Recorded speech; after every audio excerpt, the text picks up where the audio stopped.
So the consensus is that the battle for QB1 in the 2025 draft is between Cam Ward and Shedeur Sanders.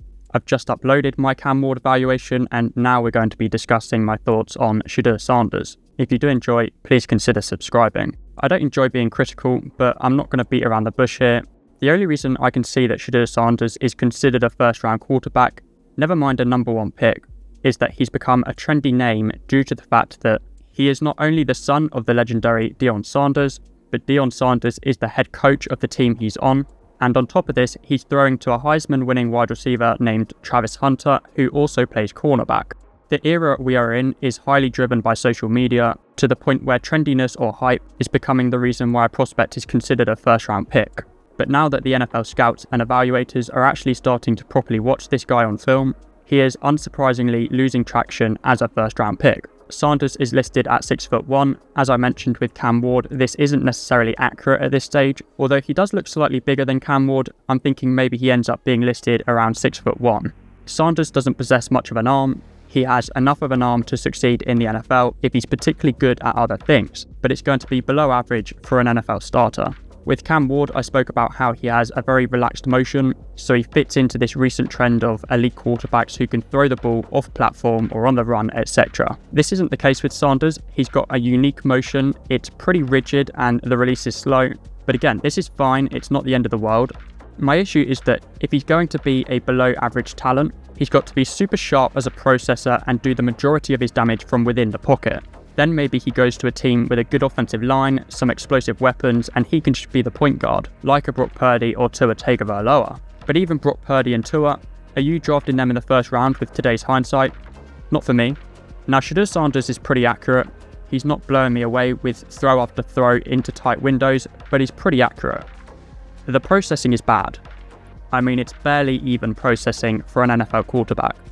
We'll start with this play. You've got a third down situation. His first read is going to be wide open. Shedeur looks up, sees the receiver coming open for what would be a first down. He's not under any pressure. There's no excuse for not throwing this ball.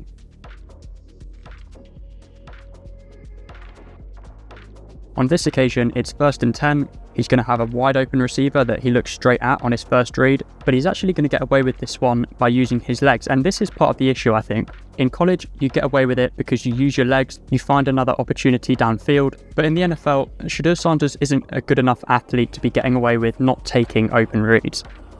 This time you're going to have 3rd and long, so it's not guaranteed that this receiver would have got the first down, but I think he's got plenty of room to run. And to not take this opportunity is far too greedy. He ends up trying to throw the ball off platform, which is something he isn't particularly good at.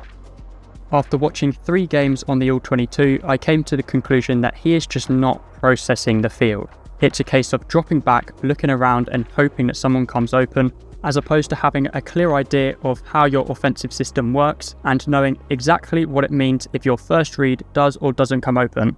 There is a blend to be had of not always playing by the book and having the ability to improvise, but it seems like Shedeur is improvising from the moment he drops back, and he's not very good at it. Now, I think people have this idea that Shedeur Sanders is in a completely unfair situation. He's facing more pressure than any of the other quarterbacks in this class, but then you look at a lot of the pressures and so many of them are caused by himself. Look at the way he just drifts into the pass rush here. If you want to give your tackles a chance, you've got to stay central. And not only does he drift laterally, but he drops far too deep in the pocket. He's got a fundamental issue with his thinking in that when he faces pressure, he thinks the space is behind him. He thinks you can just run away from it, when actually, as a quarterback, you have a bubble. The offensive line is creating your space by pushing the defenders around you, and you need to step up into this space. If you just drop back and back and back, you're making it so easy for the edge defenders to just run straight at you. My comparison for Shedeur is Jalen Hurts. Around 6'1", 6'2", they both have elongated motions. I think Hurts is a better athlete, but they both have pretty good accuracy, although not outstanding. And they're both quarterbacks that basically give up on processing once their first read doesn't come open. The issue that Shedeur will find is that he probably isn't going to be drafted by the Eagles, meaning he's not going to get away with being able to stand in the pocket for an eternity and then just toss it up to AJ Brown. Where exactly he will be drafted, I couldn't tell you right now. I'm finding it really tricky to identify who would want to draft Sanders. I don't think the Titans will do it. I don't think the Browns will do it. I think Brian Daboll will advise the Giants not to select Shedeur. I think Tom Brady will stop the Raiders from drafting Shedeur. And then you get to the Jets at 7. Dysfunctional organizations make dysfunctional decisions. I think the New York market would appeal to Shedeur and his dad, who seems to want to be in the middle of everything his son does. The Jets actually have a good roster, and I think Aaron Rodgers had to play really poorly to make this offense look as flat as it did. If Shedeur does go to the Jets, it might not be an immediate car crash. I don't know who the offensive coordinator is going to be yet, but if they could get him a bit more willing to hold his ground in the pocket and throw to open receivers, they have a good offensive line and good receivers.